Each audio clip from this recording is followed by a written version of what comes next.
Hola, muy buenas tardes, ¿cómo están? Buen provecho. Bienvenidos a su programa Horizonte Sur, creciendo en la unidad por aquí, por la Radio del Sur. Le damos las gracias a la presidenta de la Radio del Sur, Nieves Valdés, a su gerente de contenidos, Tamar Sánchez, y a nuestro compañero Jason Alcalá, que está detrás de las cámaras.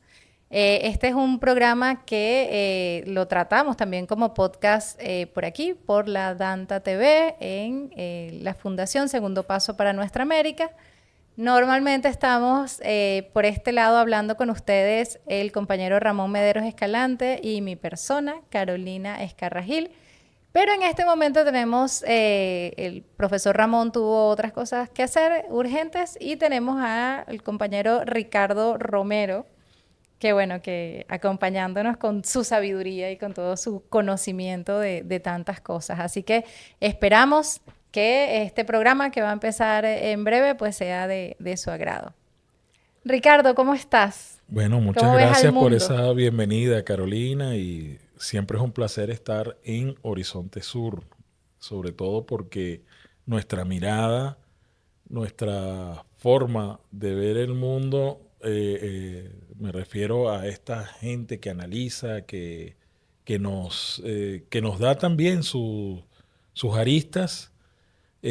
Podemos nosotros discutir, podemos ver qué hay detrás de lo que se informa a través de las agencias de prensa. Por ejemplo, recientemente, hace unas pocas horas, Estados Unidos anunció furia económica contra Irán. Esa es la nueva operación fíjate, es una operación de guerra, Es una operación de porque guerra. la furia que tuvieron, que no La llegó furia que no llegó a un épica, entre enojo, la comillas, furia épica que no llegó a un enojo, donde Estados Unidos e Israel fueron derrotados. con su león dormido. Así es. Entonces, ellos no les ha quedado más remedio que desatar la furia económica. Pero recordemos, Carolina, que Irán es el segundo país más sancionado después de Rusia. Y sobre Irán pesan más de 3.000 sanciones. Entonces uno se pregunta, este anuncio de Peter Hesek, ¿qué más pueden hacer para sancionar a Irán? O sea, uno no entiende. Y creo Mira, que simplemente es una cortina de humo, como aquella película. Es una cortina de humo esta operación Furia Económica. sí, yo también creo que es una cortina de humo y yo creo que detrás de la guerra en Irán, incluso de la guerra de los 12 días el año pasado, detrás de lo que sucedió en Venezuela hay un trasfondo económico importantísimo porque realmente, no sé si sabes, pero 2 días antes de que ingresaran a Venezuela habían hablado de que este año iban a lanzar el UNIT, que es ese sistema financiero, digamos, Paralelo al SWIFT. paralelo, ajá, que iban a hacer con Rusia, con China, con Irán y que ya nosotros estábamos también insertos en esa visión, lo que hubiese destruido totalmente el sistema dólar, ¿no? Y el Sí, sistema SWIFT que que además estaba... este sistema, un sistema amparado por un banco, que en este caso es distinto al sistema financiero especulativo de Occidente, porque el Banco de los BRIC, que posee una gran reserva, que posee aportes de las mayores economías del mundo, porque este inciso que te hago, Carolina, la India se metió entre los primeros 5 países con las economías, de las 5 primeras economías, pero además con una expansión y un crecimiento gigantesco.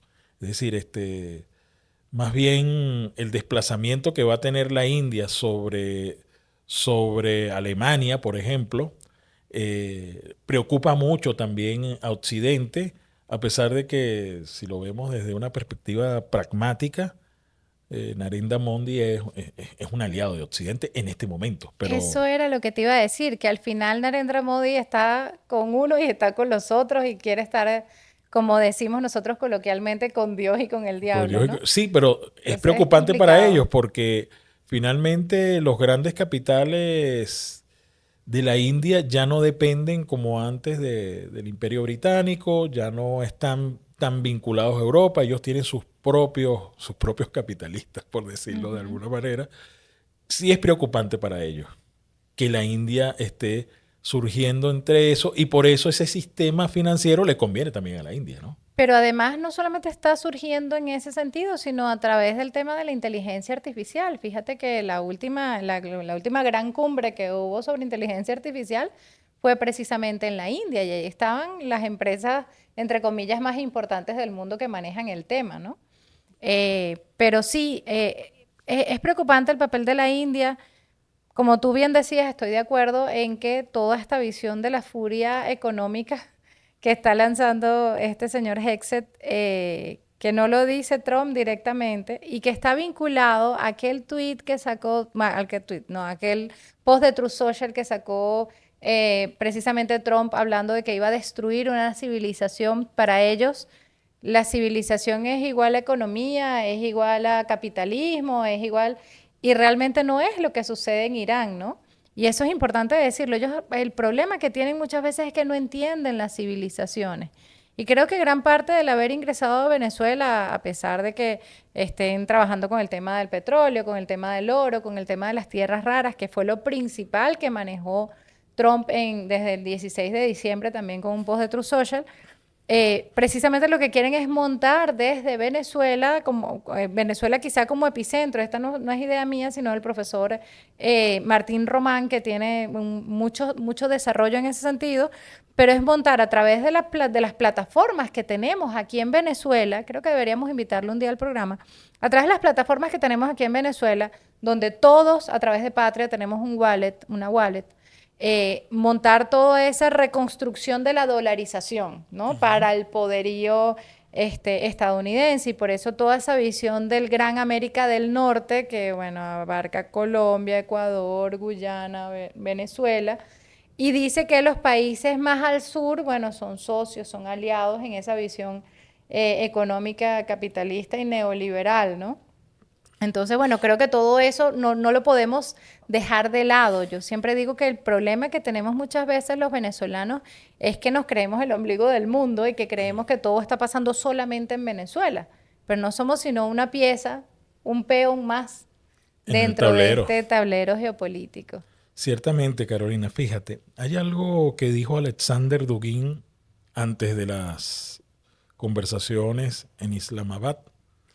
Él decía que negociar con Estados Unidos era como negociar con alguien que te está apuntando con una pistola.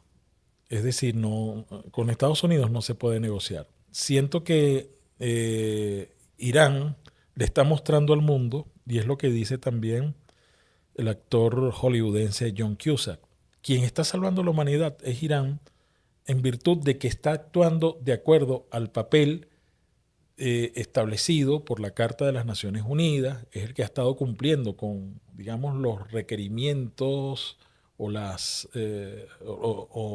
o las normas internacionales impuestas a través del multilateralismo occidental. Y precisamente por eso John Cusack dice que realmente quien está dando la cara por la humanidad es Irán. Porque los iraníes saben que negociar con los Estados Unidos realmente no es negociar.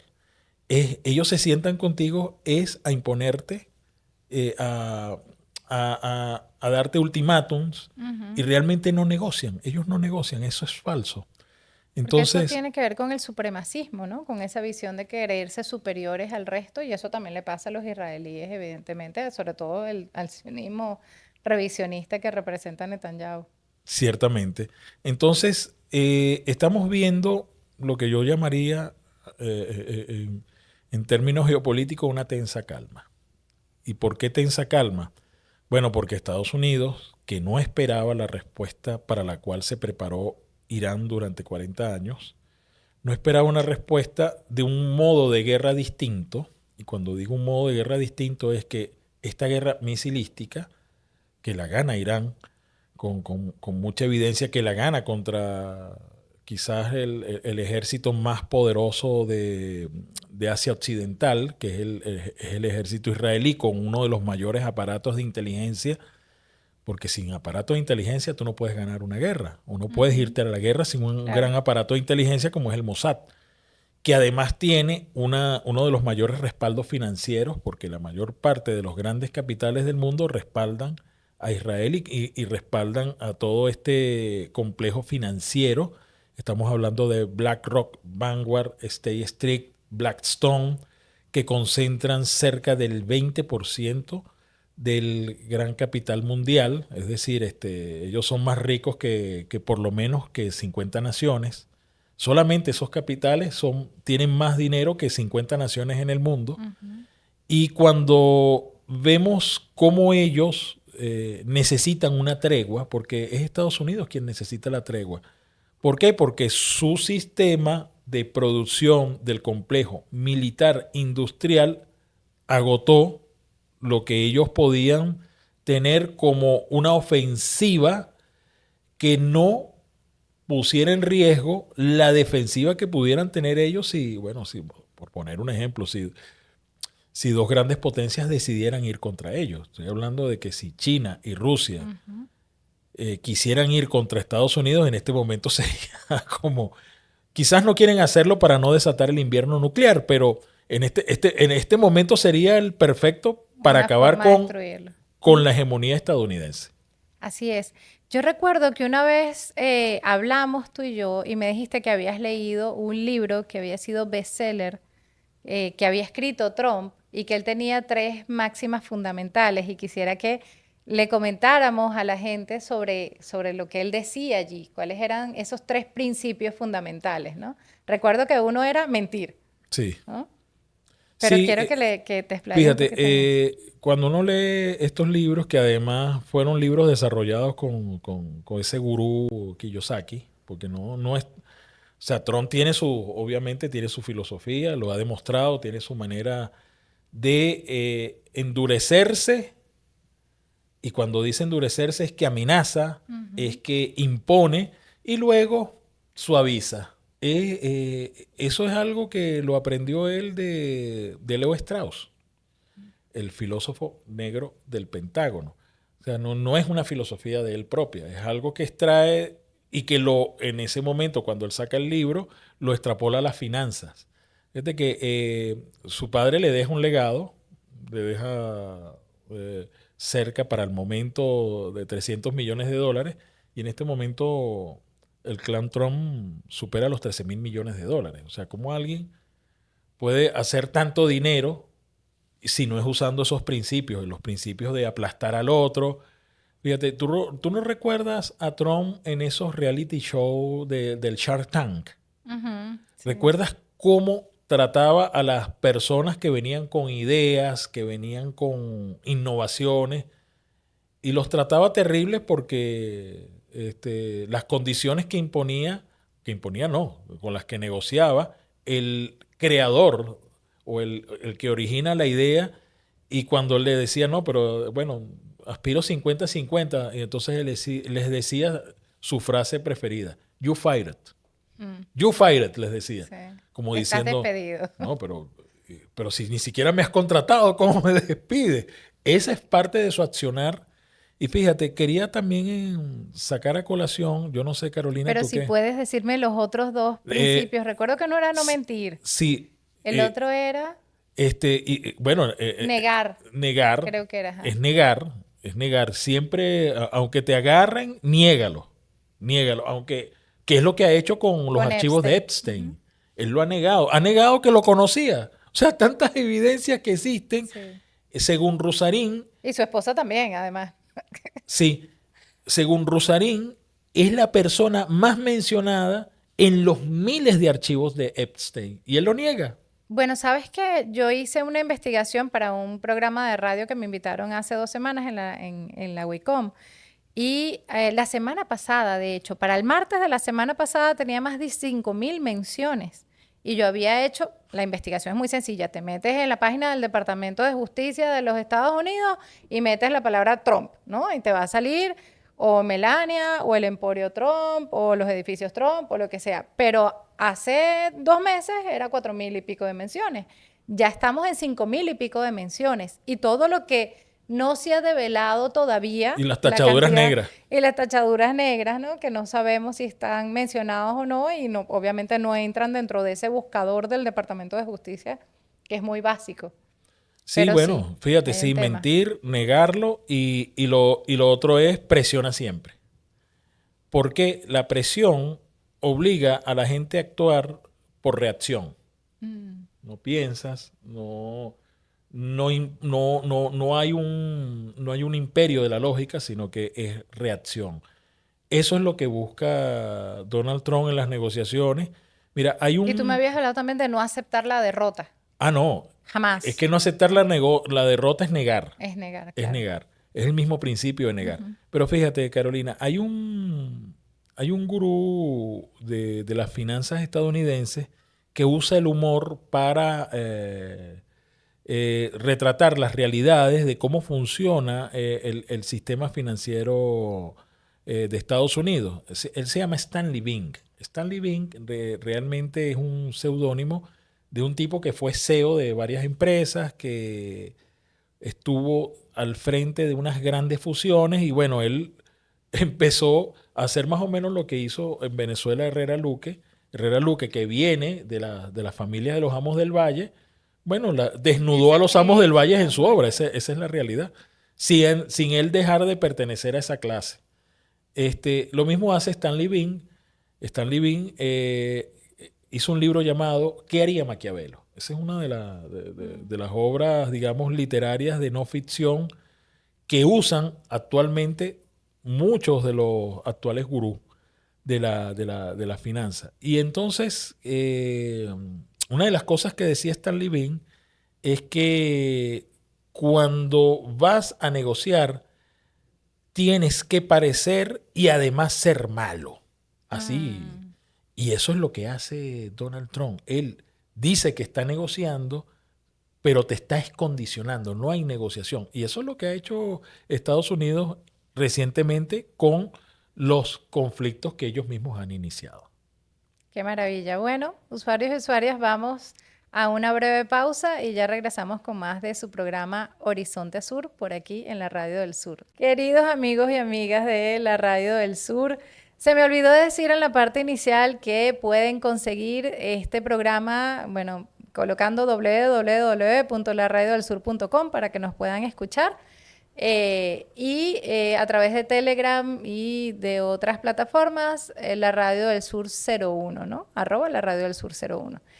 También nos pueden ver el podcast después de este momento, en lo que Jason lo monte, lo pueden ver a través de La Danta TV, en Instagram, en YouTube y en diferentes plataformas. Así que estamos aquí conversando con el compañero Ricardo Romero, que vino el día de hoy. Estamos haciendo una entrevista muy sabrosa, porque además es bien interesante no solamente conversar entre nosotros, sino además entrevistar a un personaje como Ricardo Romero, que tiene un conocimiento tan vasto y de tantas cosas, ¿no? Y estábamos hablando precisamente de Trump, de la forma en que están haciendo la guerra, de la furia económica como un apéndice de la furia épica. Y sobre esa furia económica hay algo bien interesante, Ricardo, y es que cuando Donald Trump sacó ese post de Truth Social que generó digamos, tantas movidas internas dentro de Estados Unidos, que incluso están hablando de aplicar la enmienda 25 de la Constitución para, digamos, apurar lo que es el tema del impeachment, pero eso lo tiene que hacer además su propio gobierno, pues, o sea, sus propios secretarios de Estado son los que tienen que solicitar que se abra una investigación por insanía mental para que eso después vaya al Congreso. Digamos, tiene todo un procedimiento bien engorroso antes del impeachment, ¿no? Pero lo interesante es que él lanza eso, habla de que va a cerrar un poco todo, bueno, aumentan enormemente los precios del petróleo, pero la gente que sabía anteriormente que él iba a lanzar eso, y sobre todo la gente de su familia, empiezan a comprar en la bolsa. Y una vez que lanza, entonces empiezan a bajar los precios del petróleo otra vez. O sea, hay un tema también financiero detrás de eso, donde su familia, y por eso es que aumenta tanto su capital o el capital de su familia o del emporio Trump, porque ellos juegan con eso, ¿no? Juegan a la especulación. Juegan a la especulación enormemente y al final lo que están haciendo es enriquecer a los más ricos de ese grupo y al final quien se está digamos que protegiendo y quien está aumentando su capital, etcétera, es una élite. Es una La élite. misma élite, perdón, que no va a aceptar un impeachment, la misma élite que no va a seguir por este proceso de la enmienda 25, la misma élite que, hay que decirlo aquí, con el caso Epstein ya tenemos unos meses y no hay un solo preso en Estados Unidos por el caso Epstein. ¿No? Han llamado a comparecer desde el Congreso algunas personas como Hillary Clinton, etcétera, pero no hay nadie preso. Con todo lo que se ha destapado de esa, lo tengo que decir de esta manera, de esa podredumbre humana, si se puede decir que es humano, de lo que de lo que ha salido en esos informes, pues, ¿no? En esa. Bueno, de hecho, Carolina, ha pasado algo que es el riesgo de algunas de las víctimas que antes de que se destapara todo esto, habían firmado acuerdos, digamos, aunque, bueno, sí, las indemnizaron, pero finalmente ninguna indemnización, ni que te den $1.000.000. Vale la pena. Imagínate a una niña que la hayan violado desde pequeña y, o sea, no puedes vivir con eso, aunque te hayan dado mucho dinero. Y entonces se han atrevido a romper sus acuerdos de confidencialidad porque no quieren que más gente siga viviendo en eso, porque mientras está ocurriendo lo de los archivos de Epstein, sigue siendo el negocio de la trata de niños y niñas para esclavizarlos sexualmente y para luego llevarlos al mercado de los órganos. Cuando ya no puedes explotarlos sexualmente, ahora los llevan al mercado de órganos y los llevan al mercado de experimentos.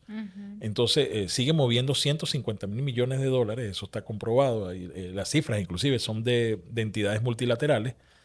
Y Es que creo que es el tercer negocio transnacional más importante del mundo, el de la trata de el personas de la trata para. de personas, exactamente. Entonces, fíjate, Carolina, cuando te decía en el bloque anterior que estamos en una tensa calma, de que Estados Unidos, a través de las guerras convencionales, ya no puede derrotar a una potencia como Irán, porque en Es este una momento potencia, sí. Irán ha demostrado que es una potencia.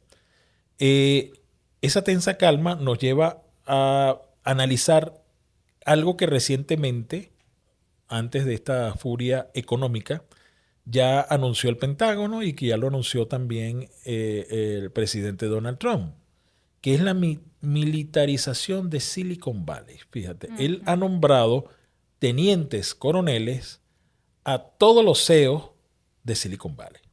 En este momento ellos son comandantes militares, no son del alto mando, pero son comandantes militares, tienen rango militar, tienen rango de guerra. Eso quiere decir que toman decisiones, que además de tomar decisiones ponen a disposición su poderío. Entonces, lo que algunos analistas que son muy conocedores del tema han expresado que el hecho de que Silicon Valley en este momento, donde Estados Unidos no tiene una respuesta de producción suficiente para seguir con su ofensiva, con los Patriot, con los Tomahawk, con todo lo que ellos dilapidaron en Irán, entonces van a recurrir a una guerra no convencional, donde ellos han demostrado que sí tienen un gran poderío, porque lo de Silicon Valley, que Silicon Valley da miedo. Y cuando digo Sí. que da miedo es que lo que está allí no solamente pudiera arremeter contra Irán, sino contra el resto de la humanidad, porque ahí recordemos, se están desarrollando las inteligencias artificiales, no sabemos si ya se alcanzó la singularidad, eso no lo sabemos, Claro. está contenido allí, pero lo que sí puedo decir es que una guerra tecnológica, y ellos sí tienen las armas electromagnéticas, porque sí las tienen, eso no es mentira, eso lo tienen, lo ha dicho Thierry Meissan y lo ha dicho gente que lo ha investigado muy bien. Una de las cosas que dicen es que van a tratar de hacer una guerra de un gran apagón en Irán. Es lo que ellos en este momento están tramando. Entonces, si tú unes a todos los CEOs, si tú unes a una cantidad enorme de investigadores y de los mejores científicos cuánticos del planeta que están en Silicon Valley, creo que ellos se quieren lanzar algo así. Ahora, digo yo, el problema es que eso se les escape de las manos, porque Una guerra cuántica no es cualquier guerra. Ujú. Es poner a una inteligencia artificial en la computadora más poderosa, y es lo que me decía nuestro compañero Jason Alcalá. Es como poner a Dios en una guerra. Sí, es bien interesante porque todos ellos de alguna manera han estado vinculados a el aparato financiero, comunicacional y militar industrial de los Estados Unidos. Y la mayoría de ellos han salido o de la NASA o del Pentágono o han tenido contratos, han sido contratistas del Estado y eso es lo que les ha permitido tener el alcance que han tenido. O sea, estando yo en Estados Unidos en el año 2009, fue que se firmó un acuerdo entre Obama y hoy día Meta, en ese momento Facebook, para poder tener toda la información que salía de allí para efectos de la seguridad nacional, ¿no? Que es como ellos además maquillan todas sus cosas con el tema de la seguridad nacional. Eso, por supuesto, en ese momento, en el 2009, pasó muy desapercibido. Yo lo leí en un periódico allá, ¿ok? Un periódico que lo sacó en un momento determinado, pero no se le dio tanto auge y tanto peso, aún sabiendo que el propio Internet nace, es en el Pentágono, y nace de estos experimentos que se hacen desde el punto de vista militar. Si eso es mentira, que nació en un garaje. Sí, pero hay algo que todo eso es propaganda, que era lo otro que te quería decir, y es que esa furia épica y esa furia económica no solamente es contestada con balas y no solamente es contestada con moral, ¿no? De parte de Irán, sino que es contestada también con propaganda. O sea, han tenido un aparato propagandístico para exponer todo lo que está pasando, además con los propios instrumentos de los Estados Unidos y entre paréntesis, el occidente colectivo, ¿no? Porque lo que están haciendo con el tema del Lego, con los videos que sacan de los Legos, exponiendo algo que además lo puede entender un niño. Mi hijo de 10 años, ¿sabes? Ve y analiza y dice, mira, este se parece a este y aquí están refiriéndose a este y son puros muñequitos de Lego, ¿no? Ujú. Que te permite ver no solamente etariamente, entender el conflicto, sino que además desnudar todo lo que está sucediendo con esa élite internacional, porque parte del problema que hay, y no me voy a cansar de decirlo, es una lucha de clases, ¿no? Ujú. Y en esa lucha de clases, bueno, hay países de primera, entre comillas, que son los que están en la Junta de Paz, los 24 países que están en la Junta de Paz, porque tuvieron 1.000 millones para aportar, algunos como Argentina con territorio, ¿no? Y con mar, pero otros países lo han hecho, digamos que con capital, pues, ¿no? De alguna manera están dejando de aportarle a la ONU y a este sistema multilateral que había sostenido toda la visión de la paz del año 45 para acá. Entonces, es bien interesante lo que tú dices de que Irán es el que de alguna manera sostiene ese sistema, pero lo sostiene con dos elementos fundamentales. No solamente es una potencia militar, no solamente es una potencia geopolítica, no solamente tiene desarrollo de uranio, sino que además se ha convertido en una potencia moral y en una potencia propagandística, Sí, que es algo también interesante de este conflicto. totalmente de acuerdo contigo, Carolina. Fíjate, yo recuerdo, llevé a mi hija a ver aquella película de Batman Lego. eh, yo, yo estaba como muy resistente a la cosa, pero bueno, llevé a la niña y te voy a decir una cosa, yo disfruté enormemente la película. Primero por las interpretaciones, bueno, nuestro compañero Jason sabe muy bien, las interpretaciones de voces que se hacen en Batman Lego creo que son las mejores que se han hecho en alguna animación. Pero volviendo a lo que tú estabas diciendo, resulta que la película de Batman Lego te explica claramente cómo funciona el sistema. O sea, cómo funciona el poder, cómo funcionan las élites. Está explicado allí y está hecha para niños. Yo incluso le preguntaba, mi hija estaba muy chiquita cuando eso, tenía como 6 años, y yo le pregunto más o menos qué entendió de la película. Y ella me dio unas explicaciones que yo me quedé sorprendido. Entonces, lo mismo estamos viendo en este momento, cómo se está haciendo una pedagogía comunicacional de lo que ocurre en el mundo. En este caso, la República Islámica de Irán ha usado los recursos occidentales para decirle a la gente, mira, esto es lo que está pasando.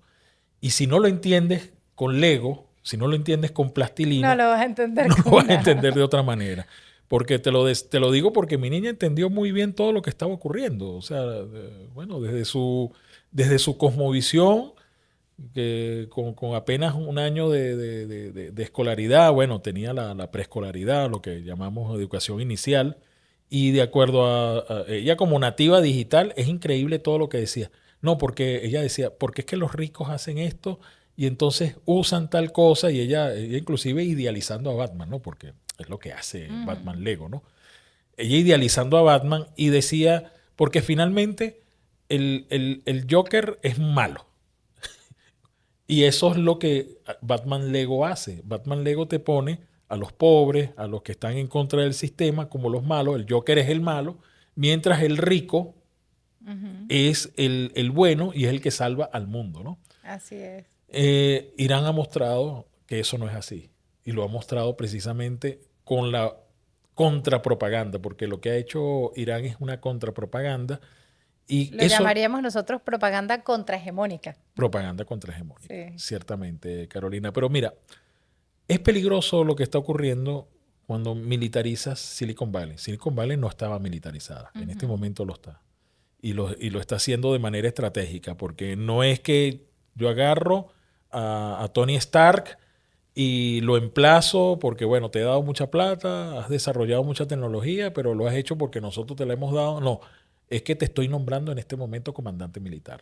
Cuando tú... Ya eh, va, te tengo que interrumpir en algo. El comandante militar mayor, que es Pete pi- Hegseth, pi- es un comentarista de televisión, ¿no? O sea, es alguien que no tiene ninguna formación militar previa tampoco, ¿no? Cierto, cierto, cierto. Pero entonces, cuando tú lo diseccionas con un libro como el de Janusz Varoufakis de Tecnofeudalismo, le estás dando un poder adicional a Así quienes ya es, dominan las finanzas y dominan la tecnología del mundo. así es. Es decir, ya el problema no va a ser Estados Unidos. Ujú.